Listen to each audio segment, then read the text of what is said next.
आज हम लोग संस्कृत विषय के धातु रूप अध्याय के अंतर्गत लकार, पुरुष, वचन, गण को समझेंगे। पिछले पार्ट में आपको पद समझाया गया था, जिसमें परस्मय पद धातु रूप में धातुएं आती हैं। उसमें भू धातु, पट धातु, पा धातु, गम धातु, दृश्य, स्था धातु, नी, अस, नस, आप, शक, इस, पृच्छ, कृष रूप, ये सब परस्मय पद के धातु रूप चलते हैं।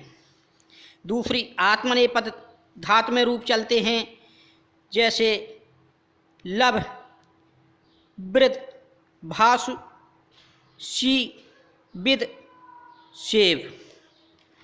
तीसरी है उभय पद धातु में। इसमें दोनों तरह के रूप चलते हैं, यानी कि परस्मय पद तथा आत्मनेय पद। इसमें जैसे नी धातु, याच, दा, ग्रे, ज्ञा, चुर, श्री, क्री, धा, कृ। अब बात करते हैं लकार की।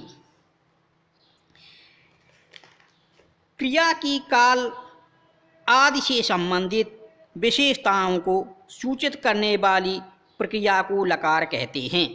संस्कृत में 10 लकार होती हैं, जिनका हम निम्नलिखित रूप से वर्णन करते हैं। पहली लट लकार, दूसरी लिट लकार, तीसरी लुट, चौथी लिट, पांचवी लेट लकार, छठवीं लोट लकार, सप्तमी लंग लकार, आठवीं लिंग लकार, नौवीं लुंग लकार, 10वीं लिंग लकार। इसमें लेट लकार का प्रयोग केवल वैदिक संस्कृत में ही होता है। वहाँ इस प्रकार का प्रयोग लिंग लकार के अर्थ में होता है। अब बात करते हैं लकार के भेदों की। लकार के 2 भेद होते हैं। पहला सार्वधातुक, दूसरा आर्धधातुक। सार्वधातुक में लट, लोट, लंग तथा विदलिंग, ये 4 लकार सार्वधातुक कहलाते हैं। इन लकारों में प्रत्यय जोड़ने के पूर्व धातु के मूल रूप में परिवर्तन हो जाता है। जैसे गम में मूल रूप धातु का उक्त 4 लकारों में गच्छ हो जाता है तथा पृच्छ का पृच्छ हो जाता है। दूसरी है आर्धधातुक। शेष 6 लकार आर्धधातुक कहलाते हैं। इन लकारों में प्रत्यय जोड़ने के पूर्व धातु के मूल रूप में किसी भी प्रकार का परिवर्तन नहीं होता है। जैसे गम धातु का लिट लकार में गमष्यति रूप बनता है। इसमें गच्छति नहीं होता है। अब बात करते हैं पुरुष की। सर्वनामों की तरह क्रिया के प्रत्येक लकार में 3 पुरुष होते हैं। प्रथम पुरुष, जिसको हम अन्य पुरुष बोलते हैं, दूसरा मध्यम पुरुष, तीसरा उत्तम पुरुष। पुरुषों के प्रयोग को निम्न प्रकार से समझा जा सकता है।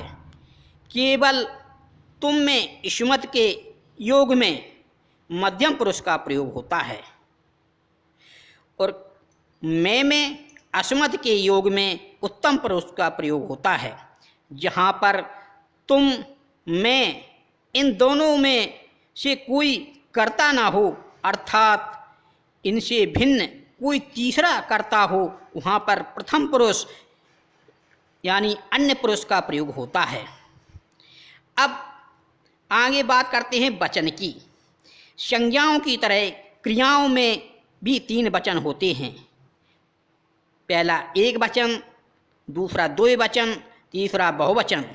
वाक्य में कर्ता एक होने से क्रिया में एक वचन का प्रयोग, और कर्ता में 2 होने से 2 वचन का प्रयोग तथा कर्ता 3 अथवा 3 से अधिक होने से क्रिया में बहुवचन का प्रयोग होता है। अब इसके बाद आप लोगों को गण समझाते हैं। धातुओं को 10 वर्गों में बांटा गया है। इन्हें गण यानी समूह कहते हैं। प्रत्येक गण का नाम उस गण की प्रथम धातु को नाम पर रखा गया है।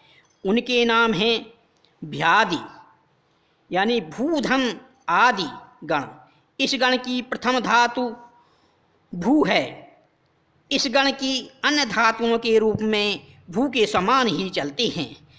दूसरी अदादि अद धन आदि गण। इस गण की प्रथम धातु अद है। इस गण की अन्य धातुओं के रूप अद के समान ही चलते हैं। तीसरा जुहोत्यादि हू धन आदि गण। इस गण की प्रथम धातु हू है।